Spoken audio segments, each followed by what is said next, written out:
Test, restream test.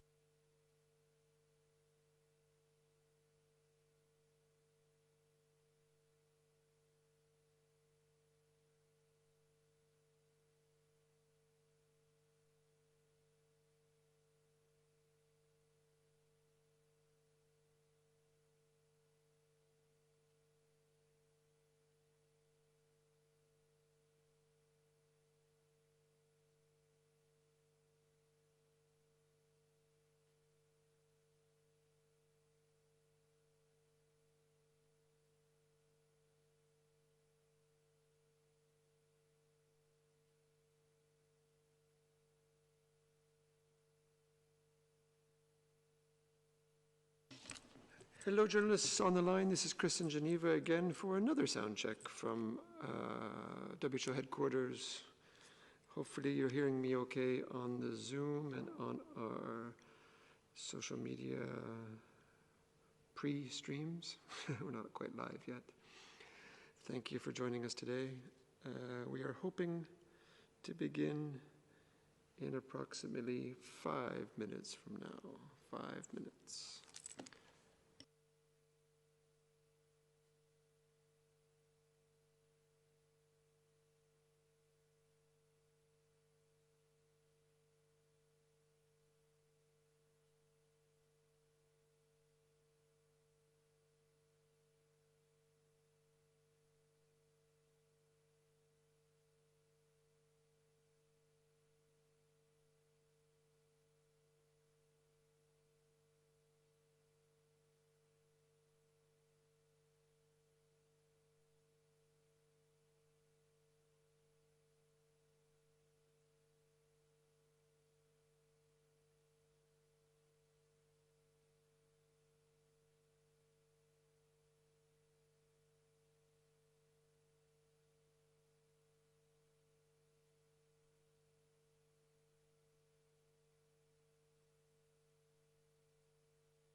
This is a test.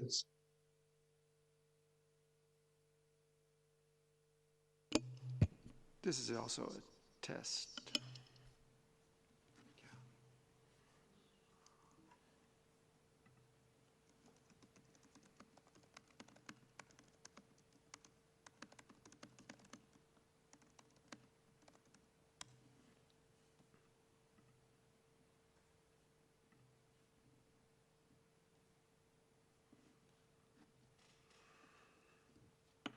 Let's give the reminder to rename themselves. Because they don't name themselves. Oops. My microphone.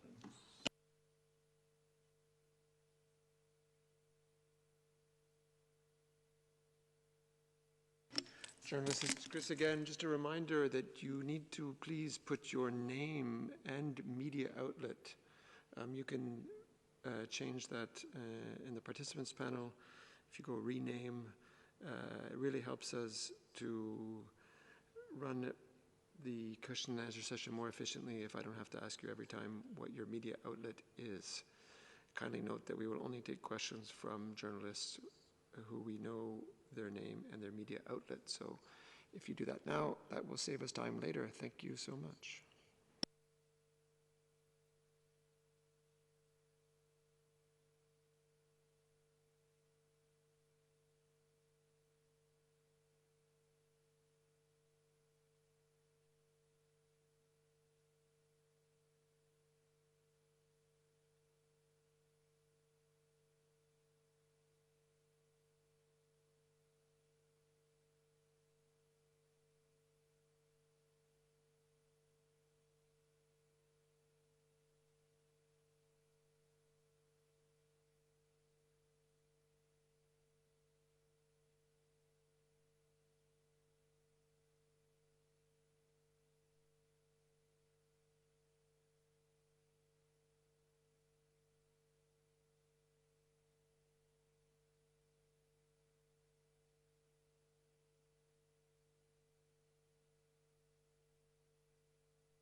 This is Chris again in Geneva. I'm apologizing to everyone who tried to rename themselves. I had the set that you couldn't, so now that setting has changed. So now if you try to rename yourself, it should work. It's under the participants panel, I believe. Thank you and apologies for that.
Hello to everyone from WHO headquarters here in Geneva. My name is Tariq, and welcome to this regular press conference on COVID-19. You can watch us on different WHO platforms, and journalists who are online can click raise hand and try to get in line for questions, and try to be short and have only one question. We will get to the session of questions and answer after the opening remarks of Dr. Tedros, who is accompanied today by Dr. Maria Van Kerkhove and Dr.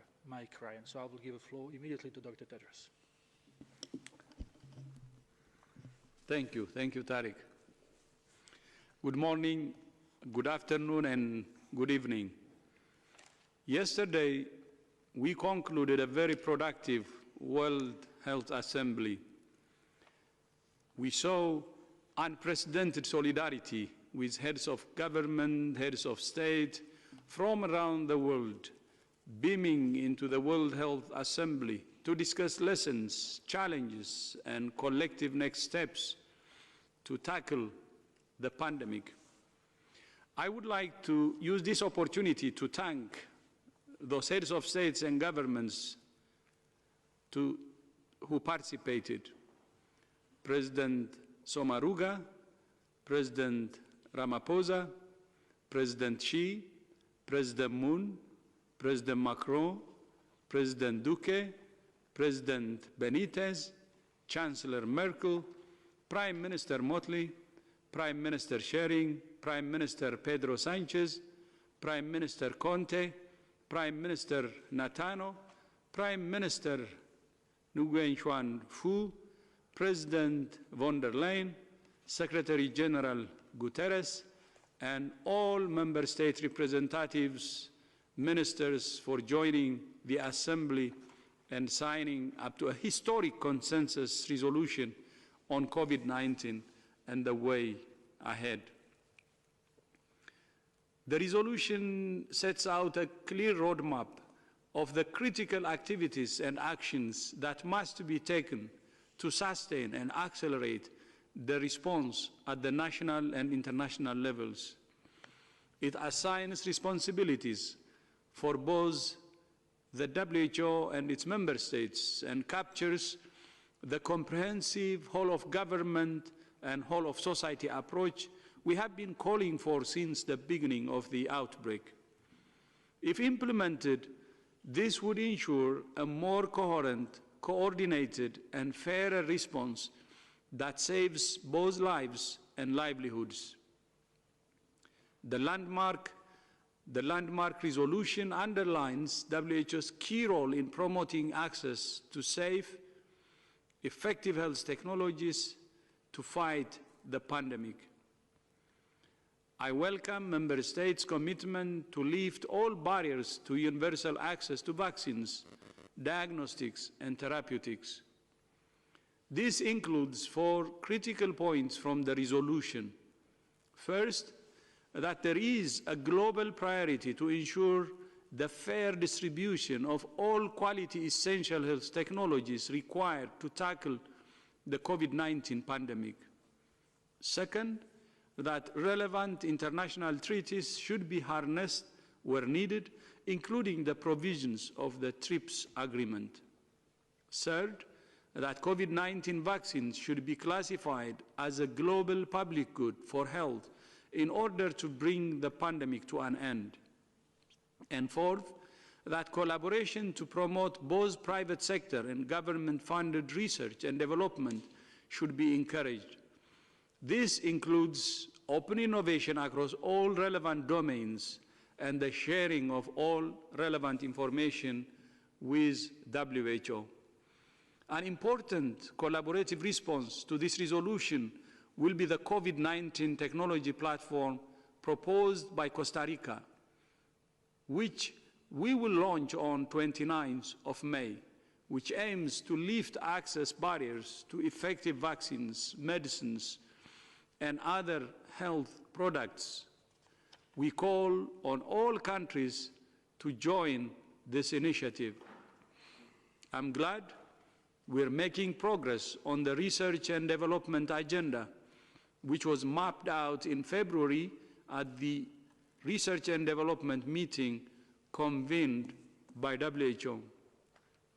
That roadmap has now given rise to the Solidarity Trials, which now include 3,000 patients in 320 hospitals across 17 countries, and to the Access to COVID-19 Tools Accelerator. We still have a long way to go in this pandemic. In the last 24 hours, there have been 106,000 cases reported to WHO, the most in a single day since the outbreak began. Almost 2/3 of these cases were reported in just 4 countries. But in good news, it has been particularly impressive to see how countries like the Republic of Korea have built on their experience of MERS to quickly implement a comprehensive strategy to find, isolate, test, and care for every case and trace every contact. This was critical to the Republic of Korea, curtailing the first wave and now quickly identifying and containing new outbreaks. However, we're very concerned about the rising numbers of cases in low and middle-income countries. Governments in the Assembly outlined their primary goal of suppressing transmission, saving lives, and restoring livelihoods. And WHO is supporting member states to ensure supply chains remain open and medical supplies reach health workers and patients. As we battle COVID-19, ensuring health systems continue to function is an equally high priority, as we recognize the risk to life from any suspension of essential services like child immunization. COVID-19 is not the only challenge the world is facing. The climate crisis is causing increasingly strong storms, abnormal weather patterns, and catastrophic shocks. Supercyclone Amphan is one of the biggest in years and is currently bearing down on Bangladesh and India. Our thoughts are with those affected, and we recognize that, like with COVID-19, there is a serious threat to life, particularly the poorest and the most marginalized communities. WHO continues to offer support to Bangladesh and India to tackle both COVID-19 and the effects of the supercyclone. I want to end by emphasizing that there is continued hope. The last person who was being treated for Ebola in the Democratic Republic of Congo recovered and was discharged on May 14.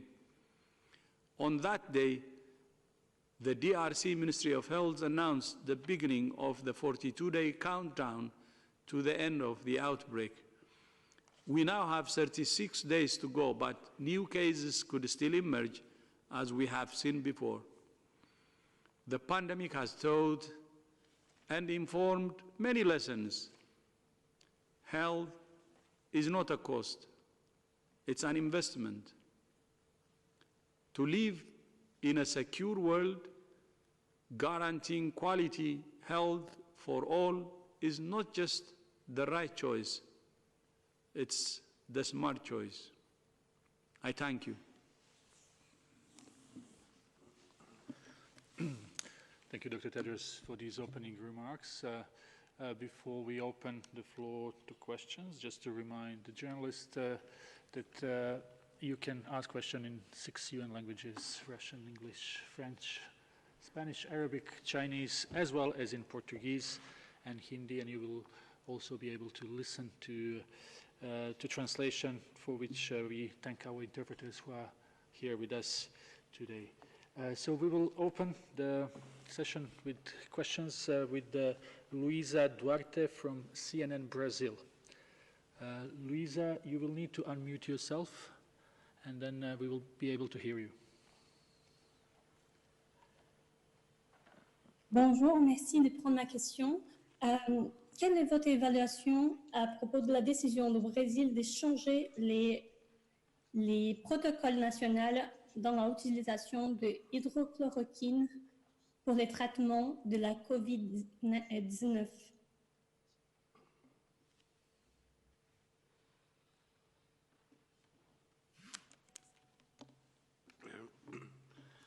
Great.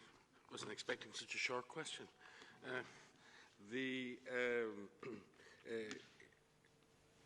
Every sovereign nation, particularly those with effective regulatory authorities, is in a position to advise its own citizens regarding the use of any drug. However, from the hydroxychloroquine and chloroquine are already licensed products with indications for many diseases. I would point out, however, that at this stage, hydroxychloroquine, norchloroquine have been as yet found to be effective in the treatment of COVID-19 or in the prophylaxis against coming down with the disease. In fact, the opposite, in that warnings have been issued by many authorities regarding the potential side effects of the drug, and many countries have limited its use to that of clinical trials or during clinical trials or under the supervision of clinicians in a hospital setting. That's specifically for COVID-19 because of a number of potential side effects that have occurred and could occur. Having said that, again, it is for each national authority to weigh and assess the evidence for and against the use of this drug. As the Director General has said, we currently have underway solidarity trials across multiple countries for which hydroxychloroquine and chloroquine are included as part of those clinical trials. And as WHO, we would advise that for COVID-19, that these drugs be reserved for use within such trials. Maybe I could just add, so just an update on the solidarity trial. So as Mike just said, that hydroxychloroquine is one of the study arms, as is remdesivir, lopinavir, rotenavir, and interferon beta-1 alpha. And as that trial is currently underway, we're very grateful for a very large number of countries who are setting up systems in place to enroll patients and who are willing to enroll patients in this clinical trial. And as of today, we have more than 3,000 patients enrolled from 320 hospitals in 17 countries. And so that is, it's a show of solidarity, and called the Solidarity Trial, but it's a really show of collaboration and willingness to work towards a common goal of understanding which therapeutics are safe and effective against COVID-19. Thank you, Dr. Rand and Dr. Van Kerkhove. Thank you, Luisa, for this question. Now we will go to Mexico, where we should have Paulina Alcázar from Encadena. Paulina, do you hear us? Sí, no sé si me escuchan ustedes. Hola. Yes, please go ahead. Sí, me escuchan. Ok. Nosotros aquí, un saludo desde Cancún todos. Nosotros somos un lugar completamente turístico y en este momento tenemos 46,000 habitaciones hoteleras completamente canceladas. Pero las autoridades están planeando ya abrir la apertura escalonada. ¿Cuáles son los riesgos de cometer errores en la apertura de estas actividades como lo es el turismo?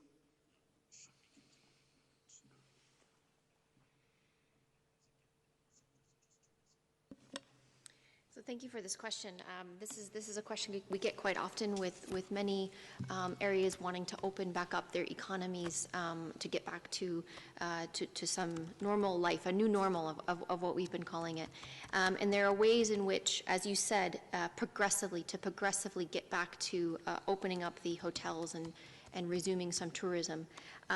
As we've been saying for a number of weeks now, this really needs to be done carefully. And it needs to be done in a way that takes into consideration a number of factors. In the area that you're in, you mentioned Cancun, it's important that it's understood what the transmission looks like. What is the intensity of COVID-19 transmission in that area? Is it under control in the sense that do we know where the virus is? Are case numbers increasing or decreasing?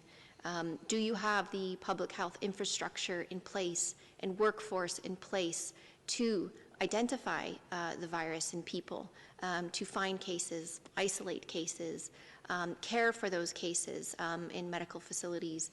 Do you have a workforce in place to be able to trace contacts and quarantine those contacts?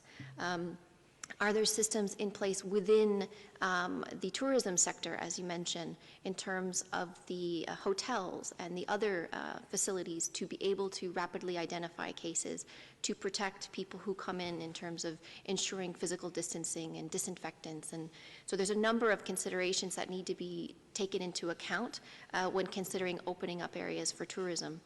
We have a number of guidance materials that are out for different sectors as it relates to resuming travel, as it relates to having safe and confident travel, including hotels, and guidance around the appropriate use of disinfecting areas and ensuring that's done regularly and safely.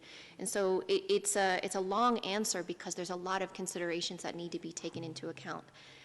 Having said that, if it's done in a controlled and a slow way, in which systems are in place to rapidly identify cases, that's what decision makers need to look out for and do this in a data-driven and a controlled way. And if I just might add, the private sector have shown over many decades how responsive they are to the needs of their customers. And I do think as the tourism sector opens up, and it's a very important sector for many countries, that clients and customers are going to not just look for levels of comfort and levels of everyone wants to get away, everyone is on business travel and needs a safe place to stay as well. So I think clients are going to respond to those companies who provide them with an environment that's safe, that's managed, that's still comfortable, that's still possible to have fun, it's still possible to relax, it's still possible to do business. But it's still possible to have that fun and do that business in an environment in which the company or the group is providing the safest possible environment for people to have that experience. I think if the private sector work with government guidelines and do that in a systematic and consistent way, then we can have the kind of opening up that is safe. Customers look to the private sector to give them a safe and fun experience. So we hope that that's the case. Those companies that invest in that now, I believe consumers will see that evidence very quickly in those companies who react to the consumers' demands and the consumers' needs in the coming weeks. Next question. Next question. Thanks, Paulina from Mexico for this question. Next is Sarah Wheaton from Politico. Thank you. Thank you for taking my question. The Trump and sorry, I'm gonna ask a different question. Actually, the WHA resolution passed yesterday called for a review to be started at the earliest appropriate moment. Could you please talk a little bit about what that means to you, when the earliest appropriate moment would be?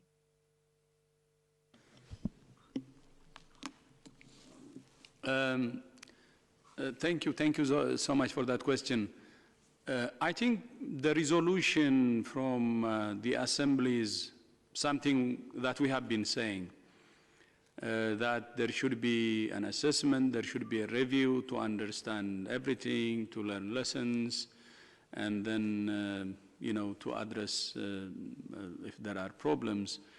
And this is not new. It has been done after Ebola, and it has been done after SARS, and it has been done after major outbreaks. So this is in WHO's DNA. And I have said I will, not just the resolution, but before the resolution was endorsed, that we will do this at the earliest possible time. And this means when, all the conditions we need are actually met. So we will consider several conditions, but we want to do it at the earliest possible time. And I said it time and again that WHO calls for accountability more than anyone, and it has to be done. And when it's done, it has to be a comprehensive one, and it will involve all actors, and it will check all actors, and then we know everything in a very comprehensive way, so it can help us to learn from it and make the future actually better. May I just add that I believe there were approximately 35 operative paragraphs in the resolution, one of which dealt with the idea of evaluation, 34 of which dealt with how to end this pandemic and how to do that fairly. The actual operative paragraph just before the one related to evaluation was actually focused on scaling up development, manufacturing, distribution capacities needed for transparent, equitable and timely access to safe, quality, affordable and efficacious diagnostics, therapeutics and medicines, and many others are quite similar. So I think there was a great balance in the resolution. One operative paragraph instructing member states and WHO to act on evaluation, 34 or so asking for more action on the pandemic response. Thank you, Dr. Ryan and Dr. Tedros. Next question is coming from China Daily. That's Chen Weihua. Can you hear us, please? Yes. Dr. Tedros, I have a question about, you mentioned that there's a lot of solidarity from the world leaders, and we actually heard that. But there definitely, there is a distracting voice. I don't know, how disturbed you are by, letter from U.S. President Trump, and are you going to respond to that kind of ultimatum, or if yes, or when, or if you're just going to ignore that? Thank you. Yeah, thank you. Thank you so much. As you rightly said, there was a lot of support and vote of confidence. And on the letter, we have, of course, received the letter and we're looking into it. Thank you so much. Thank you. Let's go now to Imogen from BBC. Imogen? Can you... Hello, hi. Hi. Thanks for taking my question. Similar question, but more detail. I mean, the President of the United States has given you 30 days to improve, he says, although I know he hasn't said what improvements he wants, or he will cut US funding completely. Just what are you going to do? Simply. So the answer is simply, we have received the letter and we're looking into it. Thank you again. So I think this answers this question for anyone else who would like to ask on that. Let's try to have Corinne from Bloomberg. Corinne, please unmute yourself. Hi, can you hear me? Yes, Corinne, please. Sorry. Okay. I'm not going to ask about the letter, but I was wondering if you have any idea on if they do pull their funding permanently. Have you maybe already started talking to other member states that they might increase their funding, or maybe even an overhaul of how the funding might occur in the future? On funding, WHO's budget is very, very small, by the way. It's not more than $2.3 billion a year. And that's very small and equivalent to an annual budget of a medium hospital, a medium-sized hospital in a developed world. Imagine a budget of a medium-sized hospital in a developed world for WHO, which is actually working in the whole world. So that's small. And because of that, in order to expand our programs and make a difference in the world and help countries who need support, as part of the transformation agenda, we have developed an investment case, the first investment case, by the way, and we have developed a strategic plan to mobilize resources. And not only that, we have also developed a strategy to build a foundation, WHO Foundation, which we hope will be established soon, and looking for new sources of funding and also expand our donor base. So this had started as soon as I became Director General, when we started the transformation 3 years ago. So we're working on it, and we hope that the challenges we're facing with regard to financing will be resolved. And as I said, this is part of the transformation and has nothing to do with the current situation. And hopefully, when this strategy actually is implemented, we have started already implementing, we don't see it in terms of just mobilizing funding, but we will expand and strengthen our programs and deliver better to the world, to those who need our service.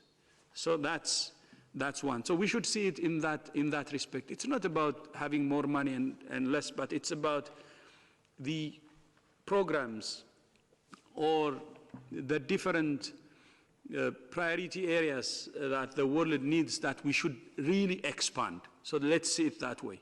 Then that needs money, and we have a complete strategy to raise funding.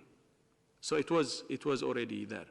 The second part is, in the 1970s and 80s, the flexible funding for WHO that comes as assessed contribution from member states was more than 80%.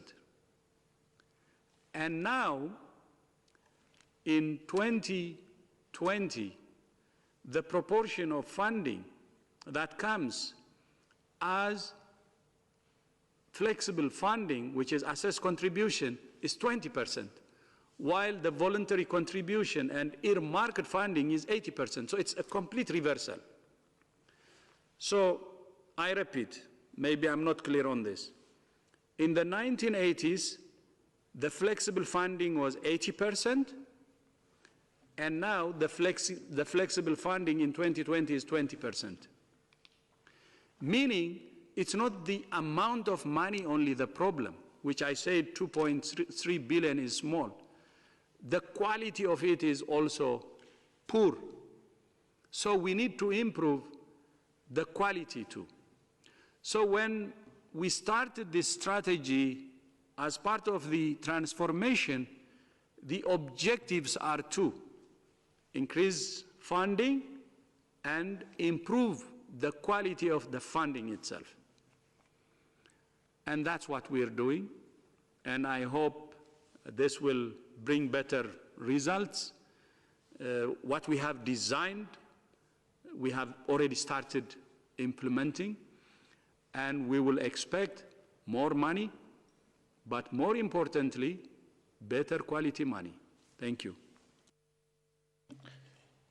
If I could just supplement on the emergency side, because the greatest concern we have, and the DG has spoken to our core budgets and others, much of the US funding that reaches us here actually goes directly out in the emergencies program to humanitarian health operations all over the world, in all sites of fragile and difficult settings. It's of the order of 200 million or 100 million a year, which is actually the greatest proportion of funding that we receive from WHO within the emergencies program. So my concerns today are both for our program, and as the DG has outlined, working on how we improve our funding base for WHO as core budget, replacing those life-saving funds for frontline health services in some of the most difficult places in the world.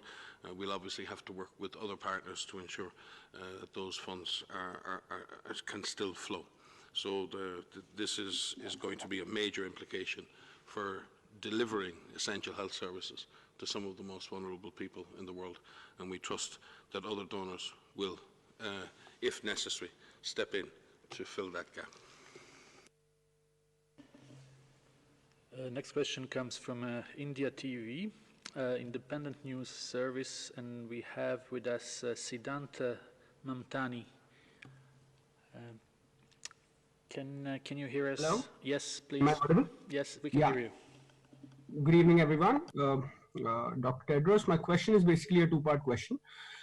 India has become the 11th country in the world to cross 100,000 COVID-19 cases. So how do you see this graph going forward? And do you think the measures that are taken in India are adequate? And part two is basically on research and trials of vaccine that is going on around the world. We've seen that the process has been fast-tracked in the recent times, looking at the rising number of cases. Do you think that this accelerated timeline for manufacturing of drug or vaccine is safe, given that normal timelines in such situations is far longer? So how do we eliminate that the long-term side effects are not there? Siddhant, just you are new to us, but we always stress that we have one question per journalist. Thank you. All right. Just I will begin, and Maria will come in, I think, on the timelines on vaccines and other issues. First of all, our thoughts are with people in northeastern India and in Bangladesh as you face the potential impact of a hurricane, or the cyclone, sorry, Amphan. And we know that the Bangladeshi and the Indian authorities are making some quite incredible preparations for the arrival of that huge storm, and we trust that that everyone can be kept as safe as possible. Well, with regard to the epidemic itself, India continues to do a very good job in combating the epidemic and trying to manage and balance controlling COVID-19 with the economic and social consequences of that. It's still early for India, as it is for many countries in South Asia. We continue to provide operational, technical and scientific support to India from our regional office, which is actually based in Delhi under the leadership of Poonam Singh, our regional director.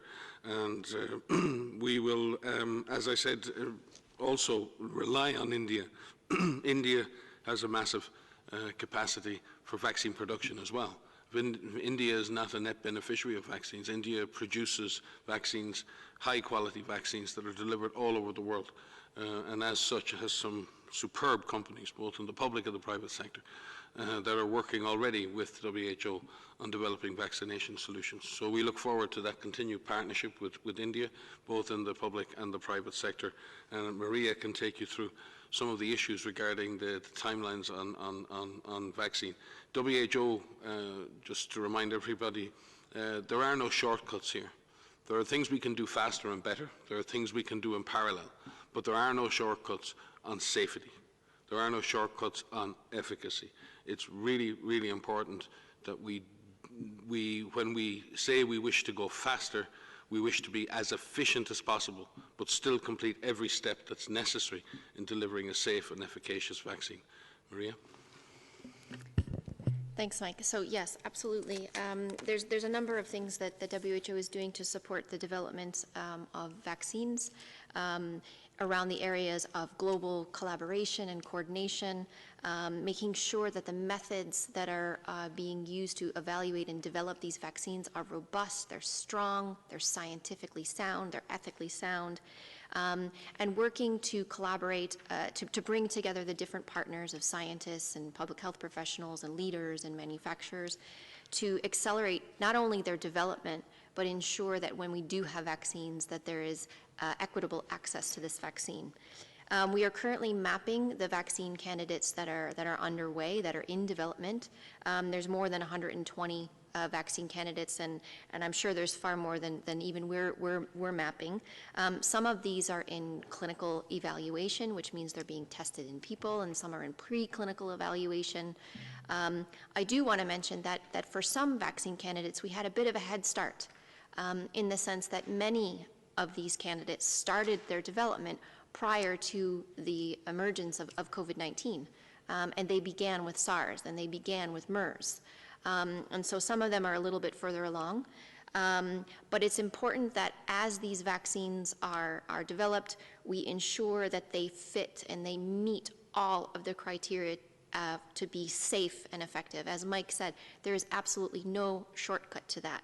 So when we say accelerate the development, we mean accelerate this because there's a really urgent need, but that does not mean that we will skip any steps, that anyone will be allowed to skip any steps to ensure that we have a safe and effective vaccine. But again, it's not only having a safe and effective vaccine, it's ensuring that we have the production capacity in place, we have the systems and country in place, so when we do have this, we will be able to actually deliver this at the population, at the people level, to people who want this vaccine. Next question comes from Greece. We have Kostas from ERT. Kostas, are you with us? Can you unmute, please? Hello? Do we have... Yes, do you hear me? Yes, now it's okay. Okay, thank you for taking my question. In the last few days, 2 studies have been published in China and Germany, one that deals with a relationship between age and transmission of the virus, and the second investigates the viral load depending on age. They show that the closure of schools works against the transmission and that children have the same viral loads as adults.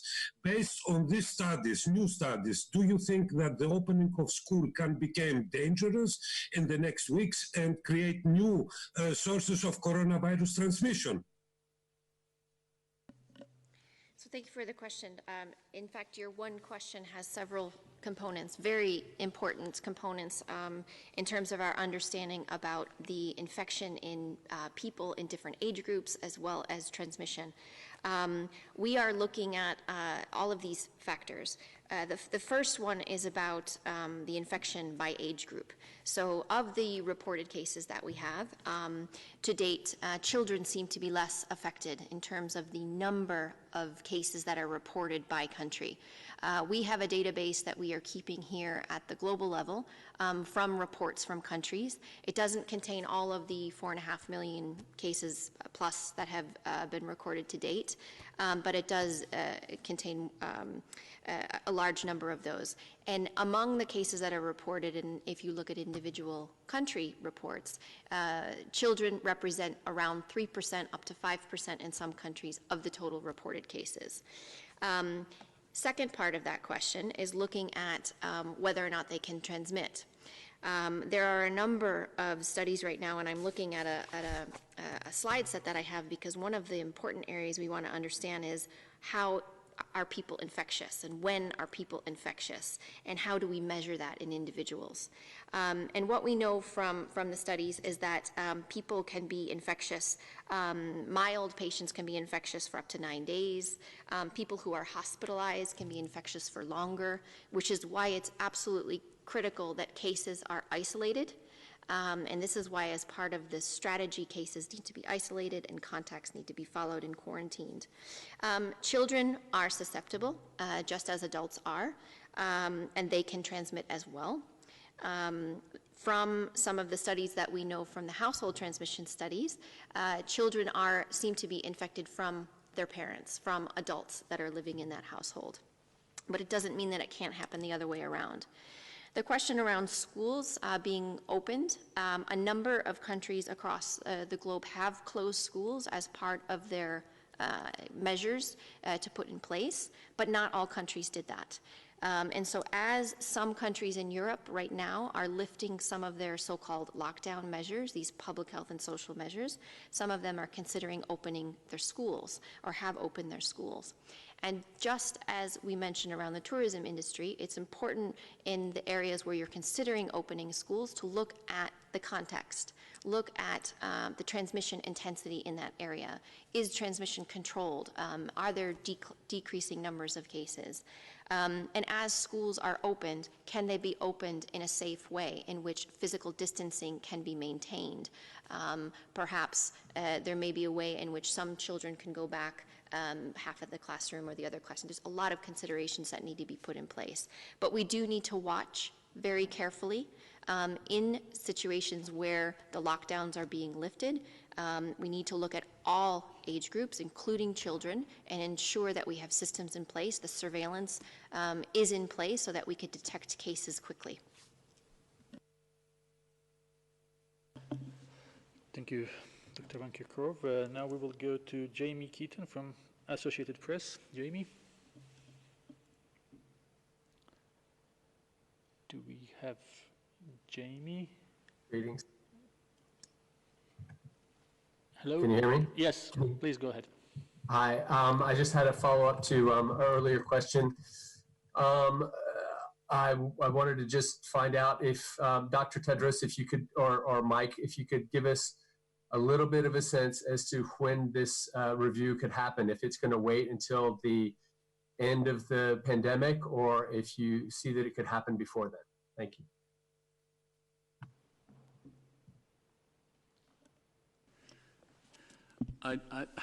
I think we have answered this earlier, and we would do it at the earliest time possible, and then we will see all the conditions we need actually to do it, and we will do all the consultations we need.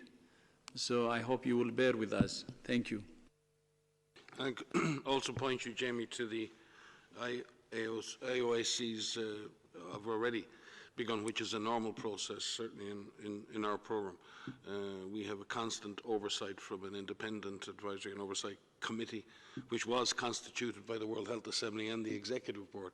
The chair of the IOAC and the IOAC report directly to the governing bodies of the organization, and their mandate is to constantly oversee the performance of the WHO Emergencies Program and WHO's overall performance in emergency response. We've been reviewing every single response that we have through that process. The IOSC has visited country after country, including DR Congo. It has visited the Middle Eastern countries. It has visited countries in Asia. It has visited Cox's Bazar. It has visited so many other places in which not only does it do reviews of our performance on paper, but it does direct field missions to review our performance in the field.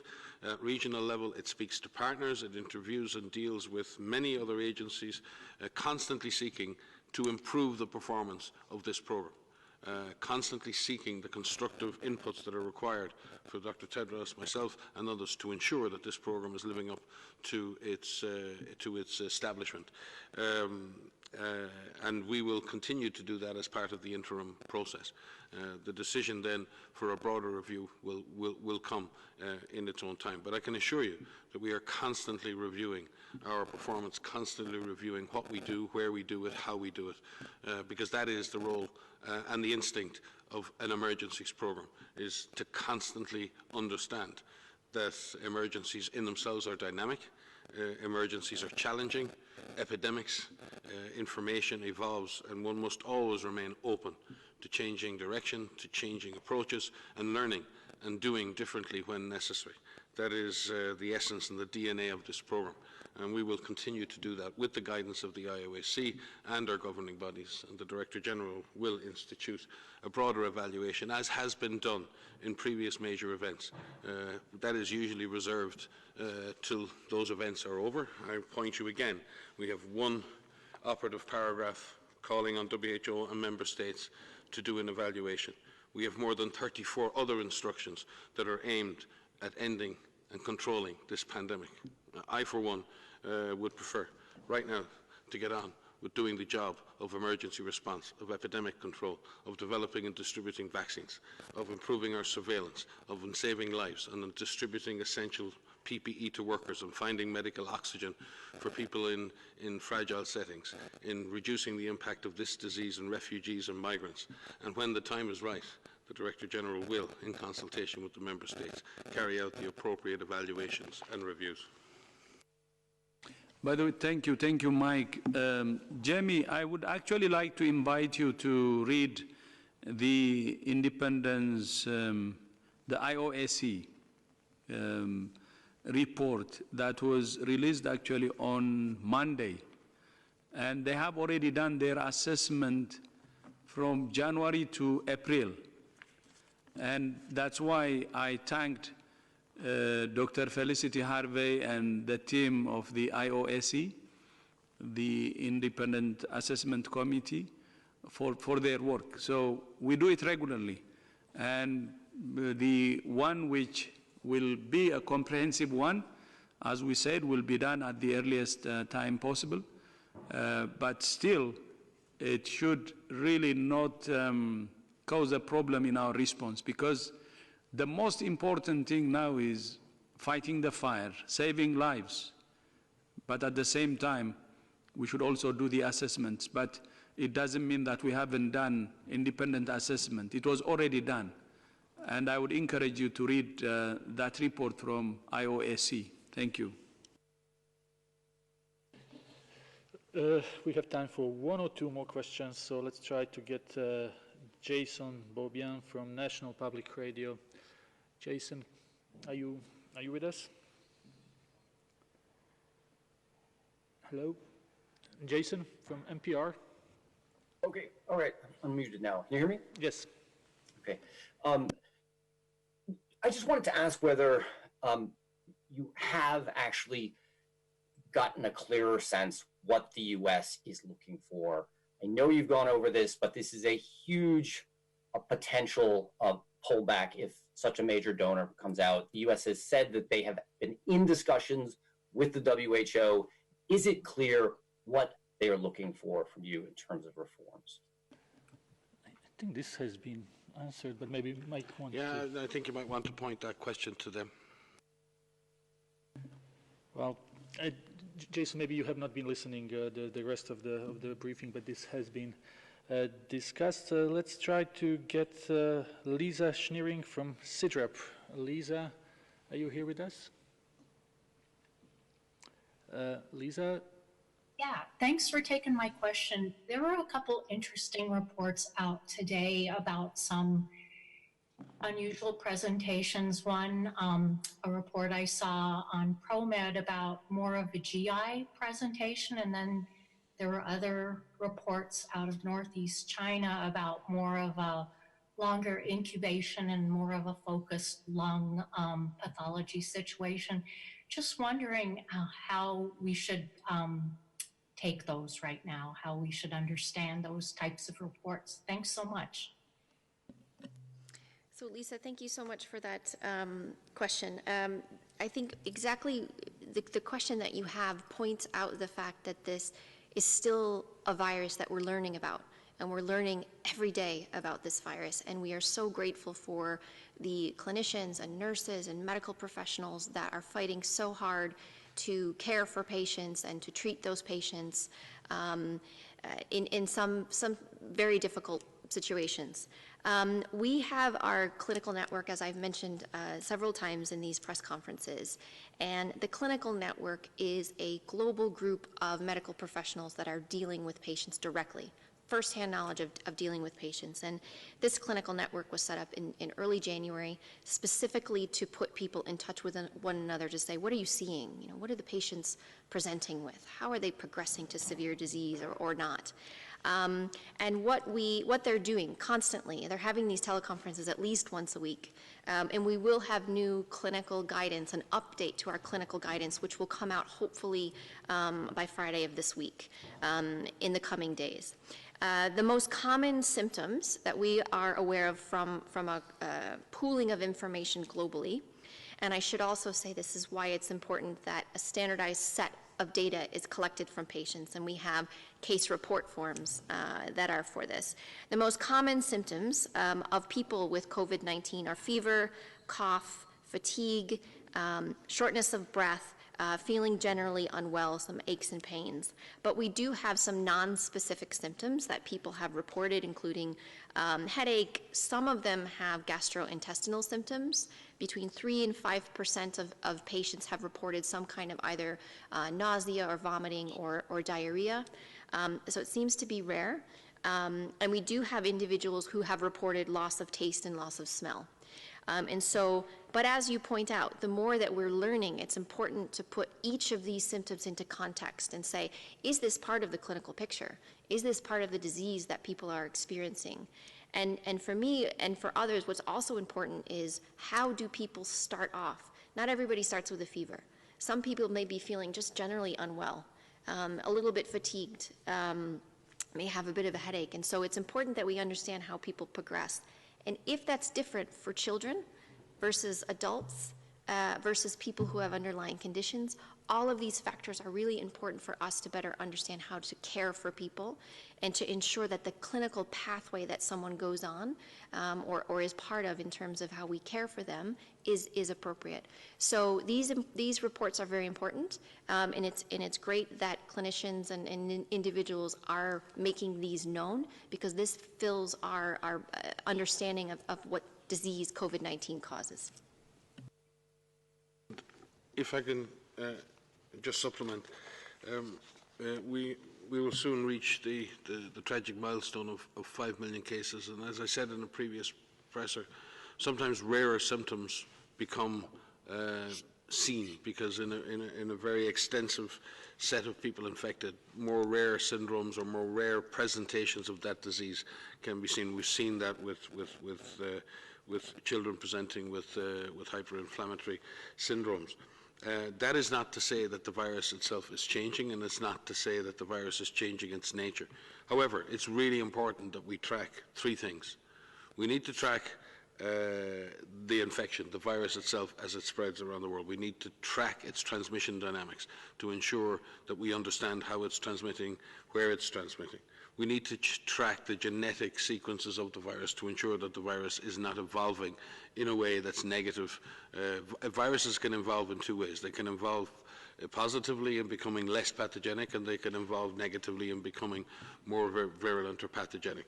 And we also have to track the clinical syndrome to be able to check whether any changes in the virus are resulting in any differences in the clinical attack rate or clinical fatality or clinical syndromes that are presenting. It's really important that we're able to track all three of those parameters and more in real time over time. That's why we need multiple countries, all countries involved in a global effort to share information, to share data on the clinical syndrome, data on cases, data on the genetic sequencing.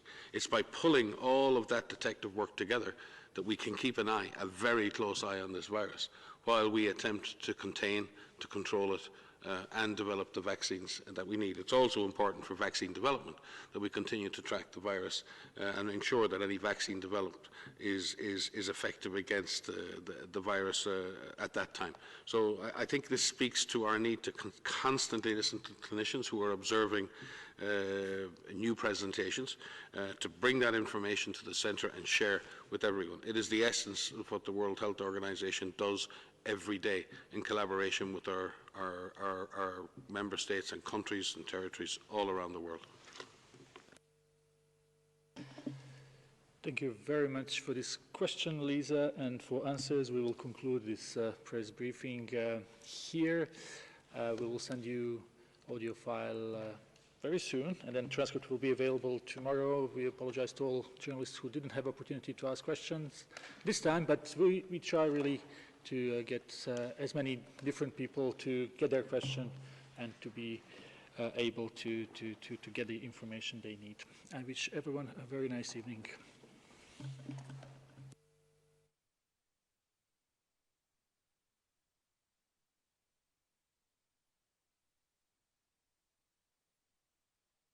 You on Friday. Thank you.